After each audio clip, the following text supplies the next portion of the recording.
नमो नारायण मित्रों। आज का हमारा टॉपिक है जुपिटर ट्रांजिट या गुरु गोचर। 18 अक्टूबर 2025 को गुरु कर्क राशि में गोचर कर चुके हैं और यहाँ पे कर्क राशि में गुरु उच्च के हो जाते हैं। यहाँ पर ये 4 दिसंबर 2025 तक रहेंगे। उच्च के गुरु हमें अपनी पूरी पावर से रिजल्ट देते हैं। इस टाइम पीरियड में लोगों को गुड फॉर्च्यून और गुड टाइम पीरियड देखने को मिलेगा। एजुकेशन से जुड़े हुए जितने भी फील्ड हैं या लोग हैं उनके लिए टाइम पीरियड सबसे अच्छा है। इस टाइम पीरियड में रिलीजियस फेथ डेवलपमेंट होगी। लोगों को मनी में, लाइफ में, अपने करियर में ग्रोथ देखने को मिलेगी। अगर किसी के कोई रुके हुए काम है तो वो भी इस टाइम पीरियड में पूरे होंगे। तो गुरु जब उच्च के होते हैं तो हमारी लाइफ में काफी डेवलपमेंट आती है। कुछ नेगेटिव इम्पैक्ट भी पड़ रहे हैं। अगर आपकी कुंडली में गुरु किसी भी तरह का कोई नेगेटिव इम्पैक्ट डाल रहे हैं या वो मारक ग्रह हैं तो उसके आपको कुछ नेगेटिव इम्पैक्ट भी देखने को मिल सकते हैं। उसके लिए आप उसमें आपको कुछ हेल्थ इशू हो सकते हैं या आपके काम रुक सकते हैं, ऑब्स्टेकल्स आ सकते हैं, चलते चलते काम रुक सकते हैं इस टाइम पीरियड में। और गुरु जब भी आपको कोई सजा देते हैं या आपके काम में रुकावट डालते हैं तो वो वहां पे आपको कुछ ना कुछ लेसन दे रहे होते हैं या कुछ ना कुछ सिखा रहे होते हैं। इसीलिए ये टाइम पीरियड हर एक राशि के लिए बहुत अच्छा जाने वाला है। सबको कुछ ना कुछ दे के ही जाएगा। इस टाइम पीरियड में हर एक राशि के लिए सब कुछ अच्छा होने जा रहा है। तो किस राशि को क्या मिलने वाला है, 12 राशियों का हम देखने जा रहे हैं इसी वीडियो में। हम आगे देखेंगे। बात करते हैं सबसे पहले मेष राशि की।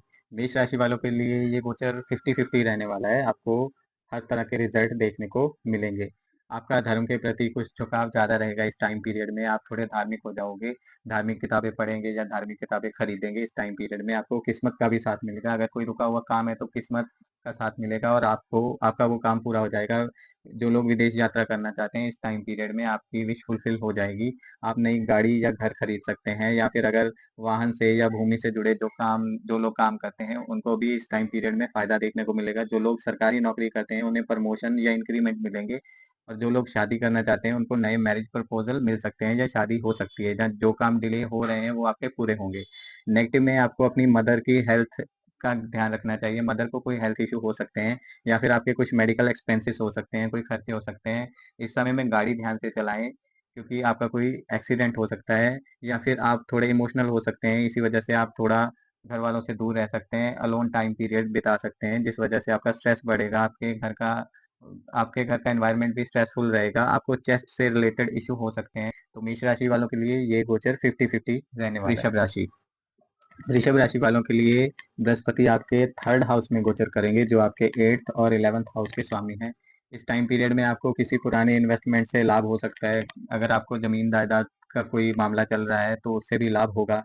विदेश से आपको लाभ हो सकता है। जो लोग इंपोर्ट एक्सपोर्ट का, इंटीरियर एक्सटीरियर का, ऑकल्ट साइंस का, ज्योतिष का या तंत्र मंत्र का काम करते हैं, शेयर मार्केट में काम करते हैं, उन सबको इस टाइम पीरियड में ग्रोथ मिलेगी, लाभ मिलेगा। इस टाइम पीरियड में वृषभ राशि वालों के लिए मनी और करियर दोनों में ग्रोथ देखने को मिलेगी। अगर आपकी कुंडली में बृहस्पति की पोजीशन खराब है तो आपको थोड़े नेगेटिव इम्पैक्ट देखने को मिलेंगे। आपको हार्ट से रिलेटेड कुछ प्रॉब्लम हो सकती है। अपनी हार्ट हेल्थ का ख्याल रखें या फिर आपके ससुराल पक्ष से आपका झगड़ा हो सकता है, उसका ध्यान रखना चाहिए। या फिर अगर कोई आपको पुराना रोग है तो उसे लेकर आपको पहले ही सिक्योर हो जाना चाहिए। अपने मेडिकल हेल्प लेनी चाहिए ताकि वो आपको परेशान ना करे। वैसे वृषभ राशि वालों के लिए ये गोचर बहुत अच्छा रहने वाला है। मिथुन राशि की, तो मिथुन राशि वालों के लिए बृहस्पति आपके 7वें और 10वें घर के स्वामी आपके दूसरे घर में गोचर करेंगे। तो ये टाइम पीरियड आपके लिए 50-50 रहने वाला है। आपको पॉजिटिव और नेगेटिव दोनों तरह के इम्पैक्ट देखने को मिलेंगे। इस टाइम पीरियड में आपको नए बिजनेस के या जॉब के ऑफर मिलेंगे। आप जॉब स्विच कर सकते हैं, नया बिजनेस शुरू कर सकते हैं। आपको बिजनेस प्रपोजल मिलेंगे, नए ऑर्डर मिलेंगे। इस वजह से आपका जो वर्क शेड्यूल है वो बहुत बिजी और स्ट्रेसफुल रहेगा। मैरिज के लिए जो लोग ट्राई कर रहे हैं उनको नए प्रपोजल मिल सकते हैं। फाइनेंशियली ये आपके लिए अच्छा टाइम पीरियड है। आप ग्रोथ कर सकते हैं लेकिन इसके साथ ही साथ नेगेटिव इम्पैक्ट भी हैं। आपको कुछ हेल्थ इशू हो सकते हैं जैसे फीवर, कोल्ड लाइक, या फिर आपको गले से संबंधित कोई परेशानी हो सकती है। बैक पेन हो सकते हैं। आपके लाइफ पार्टनर के साथ आपका कुछ तनाव हो सकता है, आपकी लड़ाई झगड़ा हो सकता है। स्ट्रेसफुल इन्वायरमेंट रहेगा आपके घर का। तो आपके लिए ये टाइम पीरियड 50-50 रहने वाला है। कर्क राशि वालों के लिए आपके छठे और 9वें घर के स्वामी आपके लग्न में ही, आपके पहले भाव में ही गोचर करने जा रहे हैं। तो ये टाइम पीरियड आपके लिए सबसे अच्छा रहने वाला है। कर्क राशि वालों के लिए गुरु का गोचर सबसे अच्छा रहने वाला है। इस टाइम पीरियड में आपको जो भी लोग शेयर मार्केट में या कर्जे से जुड़े हुए बिजनेस में इन्वॉल्व हैं, जहाँ रेंट से जुड़े हुए बिजनेस में इन्वॉल्व हैं, उनके लिए ये टाइम पीरियड बहुत अच्छा है। आप कोई नया बिजनेस भी स्टार्ट कर सकते हैं इस टाइम पीरियड में। इजी मनी से जुड़े हुए जो भी हैं, या कोई आप लॉटरी डाल रहे हैं तो उससे भी आपको लाभ देखने को मिलेगा। आपको इस टाइम पीरियड में भगवान का और किस्मत का साथ देखने को मिलेगा। आपके रुके हुए काम भगवान और किस्मत की मदद से पूरे हो जाएंगे। आपका सेल्फ कॉन्फिडेंस बढ़ा हुआ रहेगा इस टाइम पीरियड में। आपको नए नए बिजनेस प्रपोजल मिलने वाले हैं। और जो लोग भी कर्जे से जुड़े हुए काम कर रहे हैं, उनके लिए ये टाइम पीरियड सबसे अच्छा रहने वाला है। आप कर्जा लेकर कोई नया बिजनेस भी शुरू कर सकते हैं इस टाइम पीरियड में। अगर आपके ऊपर कोई कर्जा है तो वो भी चुकता हो जाएगा। और अगर कोई पुराना रोग है तो उसमें भी आपको लाभ देखने को मिलेगा। बस थोड़ा सा नेगेटिव इम्पैक्ट इसका ये पड़ेगा कि वर्क ओवरलोड की वजह से आपको गुस्सा आएगा और आपको स्ट्रेस इशू होंगे। अदरवाइज कर्क राशि वालों के लिए गुरु का गोचर सबसे अच्छा रहने वाला है। तो सिंह राशि वालों के लिए आपके 5वें और 8वें घर के स्वामी आपके 12वें घर में गोचर करेंगे। यह गोचर आपके लिए थोड़ा प्रॉब्लमैटिक रहने वाला है। इस टाइम पीरियड में आपके कुछ मेडिकल खर्चे हो सकते हैं, या आपका हॉस्पिटलाइजेशन हो सकता है। आपको स्किन या पेट से जुड़ी समस्याएं हो सकती हैं, या आपके खर्चे थोड़े ज़्यादा हो सकते हैं। बिजी टाइम पीरियड हो सकता है जिस वजह से आप स्ट्रेसफुल रह सकते हैं। तो अपने टाइम को आपको मैनेज करना चाहिए। पर आपको कुछ अच्छी चीज़ें भी देखने को मिलेंगी। आप कोई लंबी दूरी की यात्रा कर सकते हैं, उस यात्रा से आपको लाभ होगा। आप अगर गवर्नमेंट जॉब करते हैं तो आपको जॉब में प्रमोशन मिल सकता है, इंक्रीमेंट मिल सकता है। अगर आप जॉब गवर्नमेंट जॉब की तैयारी कर रहे हैं तब भी आपको उसमें अच्छा लाभ देखने को मिलेगा। जो लोग स्टूडेंट हैं या स्टडी से रिलेटेड किसी भी तरह का बिजनेस कर रहे हैं, या जिनकी टीचिंग की जॉब है, उनके लिए टाइम पीरियड अच्छा है। जो लोग रिसर्च बेस्ड कोई भी स्टडी कर रहे हैं या ज्योतिष के स्टूडेंट हैं, उनके लिए भी टाइम पीरियड अच्छा रहने वाला है। स्टडी वीज़ा लग सकता है पर ये बहुत ही एक्सपेंसिव टाइम पीरियड है। आपको इस टाइम पीरियड में इस टाइम पीरियड में आपका कोई ना कोई बड़ा खर्चा हो सकता है। तो आपके लिए ये थोड़ा संभल के चलने वाला टाइम पीरियड है। कन्या राशि वालों के लिए गुरु आपके चौथे और 7वें घर के स्वामी हैं, जो आपके 11वें घर में गोचर करेंगे। आपके लिए ये टाइम पीरियड बहुत अच्छा होने वाला है। कर्क राशि के बाद कन्या राशि के लिए ये गोचर सबसे अच्छा होने वाला है। ये टाइम पीरियड सुख सुविधा से भरा रहेगा। इस टाइम पीरियड में आप सुख सुविधा पर खर्चा करेंगे, सुख सुविधा में वृद्धि होगी। आप भवन भूमि वाहन से भी आपको लाभ होगा। आप नई गाड़ी, नई नया घर या नई खेती के लिए नया खेत या जमीन ले सकते हैं। आपको मैरिज के लिए नए प्रपोजल मिलेंगे, या हो सकता है इस टाइम पीरियड में आपकी शादी हो जाए। आपको बिजनेस के लिए नए प्रपोजल मिलेंगे, या आप कोई नया बिजनेस शुरू कर सकते हैं, या जॉब से बिजनेस में स्विच करेंगे, जो आगे चल के बहुत अच्छे बेनिफिट देगा आपको। यात्रा से भी लाभ होने वाला है। आप प्रॉपर्टी में किसी भी तरह का कोई इन्वेस्टमेंट कर सकते हैं, या इस टाइम पीरियड में आप कोई नई गाड़ी भी खरीद सकते हैं। ये टाइम पीरियड आपके सुख सुविधा में वृद्धि करने वाला टाइम है, बहुत अच्छा टाइम है। थोड़ा सा कंसर्न है कि आपका कोई एक्सीडेंट हो सकता है, या फिर आपको घुटनों से जुड़ी कोई समस्या हो सकती है। अगर आपकी कुंडली में गुरु की गुरु की पोजीशन प्रॉब्लमेटिक है, तब ही आपको ये नेगेटिव इम्पैक्ट देखने को मिलेंगे। नहीं तो ये गोचर आपके लिए बहुत अच्छा होने वाला है। तुला राशि वालों के लिए बृहस्पति आपके तीसरे और छठे घर के स्वामी हैं, जो आपके 10वें घर में गोचर करेंगे।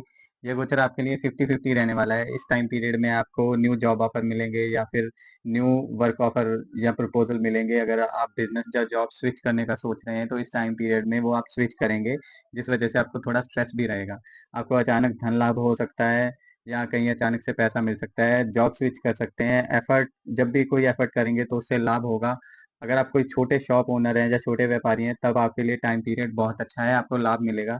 भाई बहनों से आपके रिश्ते अच्छे रहेंगे, उनसे भी आपको लाभ मिलेगा। छोटी यात्राओं से भी आपको लाभ मिलने की उम्मीद है। ये टाइम पीरियड आपके लिए मेडिकल एक्सपेंस लेके आ रहा है। आपके मेडिकल खर्चे हो सकते हैं। पेट से संबंधित कोई भी रोग है तो उसे इग्नोर ना करें, उसके लिए आप मेडिकल हेल्प लें। आपको कोल्ड, फीवर, गला, नाक, कान की समस्याएं हो सकती हैं। इस टाइम पीरियड में आपको अपना हेल्थ चेकअप जरूर करवाना चाहिए। अगली राशि है वृश्चिक राशि। तो वृश्चिक राशि के लिए बृहस्पति आपके दूसरे और 5वें घर के स्वामी हैं, जो आपके 9वें घर में गोचर करेंगे। आपके लिए भी यह टाइम पीरियड बहुत अच्छा रहेगा। जो भी लोग स्टूडेंट हैं उनके लिए ये टाइम पीरियड बहुत अच्छा है। जो लोग शिक्षा से जुड़े कोई काम करते हैं, टीचर हैं, या जिनका स्टेशनरी का बिजनेस है, उनके लिए भी ये टाइम बहुत अच्छा है। इस टाइम पीरियड में आपको धन लाभ होगा। अगर किसी को जॉब में प्रमोशन की उम्मीद है तो वो भी होगी। फैमिली प्लानिंग के लिए अच्छा टाइम है। संतान पक्ष से आपको खुशखबरी मिल सकती है। अगर आपको आंखों से जुड़ी कोई प्रॉब्लम है तो उसका आप चेकअप जरूर करवाएं। कमर दर्द और लीवर से जुड़ी कोई परेशानी हो सकती है। तो धनु राशि के लिए बृहस्पति आपके पहले और चौथे घर के स्वामी हैं, जो आपके 8वें भाव में गोचर करेंगे। इस टाइम पीरियड में आपको अपनी सेहत का ख्याल रखना चाहिए। आपको अगर कोई रोग है, पहले से कोई बीमारी है, तो उसका आपको खास ख्याल रखना चाहिए। वो वापस से उभर सकता है। गले, पेट और दिल से संबंधित जुड़ी परेशानियां आपको हो सकती हैं। आपको हेल्थ चेकअप लेना चाहिए। हेल्थ इशू को किसी भी तरह से इग्नोर ना करें। यात्राओं से आपको थकान मिलेगी, आपकी लाइफ स्ट्रेसफुल रहेगी। तो ये आपके लिए थोड़ा प्रॉब्लमेटिक रहने वाला है। अच्छी चीज़ें वो ये है कि आपको कहीं से भी अचानक धन लाभ हो सकता है। ज्योतिष, ऑकल्ट या फिर रिसर्च बेस्ड स्टडी में जो भी इन्वॉल्व हैं लोग, उनको कहीं न कहीं से लाभ होगा। उनके लिए ये टाइम पीरियड अच्छा है। मेहनत करके ही आपको सुख-सुविधा मिलेगी। सेल्फ कॉन्फिडेंस आपका बढ़ा रहेगा। इस टाइम पीरियड में आप अपनी बात लोगों को अच्छे से कन्वे कर सकेंगे। मकर राशि वालों के लिए जो बृहस्पति हैं, वो आपके 3rd हाउस और 12th हाउस के स्वामी हैं, जो आपके 7th हाउस में गोचर करने जा रहे हैं। तो इन राशि वालों के लिए आपको विदेश से लाभ हो सकता है या विदेश में आपकी शादी हो सकती है। अगर आप शादी के लिए कोशिश कर रहे हैं तो इस टाइम पीरियड में आपको कोशिश करने पर सफलता मिल जाएगी। बिज़नेस से आपको लाभ होगा, लेकिन उसके लिए भी आपको क्या कोशिश करनी पड़ेगी, एफर्ट्स करने पड़ेंगे। इम्पोर्ट एक्सपोर्ट के बिज़नेस में आपको बहुत अच्छा लाभ देखने को मिलेगा। भाई-बहनों से आपके रिश्ते अच्छे रहेंगे। थोड़ा बहुत लड़ाई झगड़ा हो सकता है, लेकिन छोटे भाई-बहनों से आपको लाभ होगा। छोटी यात्राओं से भी आपको लाभ होगा।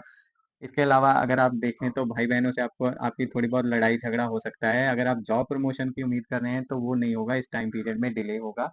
जो लोग जॉब करते हैं उनके लिए ये टाइम पीरियड मकर राशि वालों के लिए अच्छा नहीं है। मैरिड लाइफ में भी थोड़ा बहुत तनाव रह सकता है, जहाँ कोई मेडिकल खर्चे भी हो सकते हैं आपके। तो मकर राशि वालों के लिए ये गोचर मिले-जुले परिणाम लेकर आएगा। अगली राशि है कुंभ राशि। कुंभ राशि के लिए गुरु आपके दूसरे और 11वें घर के स्वामी हैं, आपके छठे घर में गोचर करेंगे। यह गोचर आपके लिए 50-50 रहने वाला है, मिले-जुले परिणाम लेकर आएगा। किसी भी तरह का कोई रिस्की बिज़नेस जैसे जुआ, लॉटरी, सट्टा या रेंटल बिज़नेस है, तो उसमें आपको लाभ मिलने की उम्मीद है। अगर आप मेडिकल स्टूडेंट हैं या मेडिकल से रिलेटेड कोई भी बिज़नेस कर रहे हैं, तो उसमें भी आपको लाभ देखने को मिलेगा। धन लाभ और खर्चे एक साथ-साथ आपके चलेंगे। पुरानी इन्वेस्टमेंट से आपको लाभ होगा। इस टाइम पीरियड में आपको मेडिकल परेशानियाँ हो सकती हैं, मेडिकल इश्यू हो सकते हैं। सिर, आँख, कान और मुँह से जुड़ी समस्याएँ हो सकती हैं। घुटने में दर्द या घुटने में चोट की कोई समस्या हो सकती है, आपका कोई एक्सीडेंट हो सकता है या कोई मेडिकल खर्चा हो सकता है। आपको स्ट्रेस और गुस्सा करने से बचना चाहिए। ये थे बृहस्पति गोचर के फल। इस टाइम पीरियड में आपको बृहस्पति के अच्छे फल देखने को मिलेंगे। अगर आपकी कुंडली में बृहस्पति किसी भी तरह से मेलेफिक हो रहे हैं या कमज़ोर हो रहे हैं, तो आपको बृहस्पति की रेमेडी लेकर इस टाइम पीरियड का अच्छे से इस्तेमाल करना चाहिए। आपको अच्छे से ग्रोथ देखने को मिलेगी। हम मिलते हैं अगली वीडियो में। तब तक के लिए चैनल को लाइक करें, शेयर करें और सब्सक्राइब करें।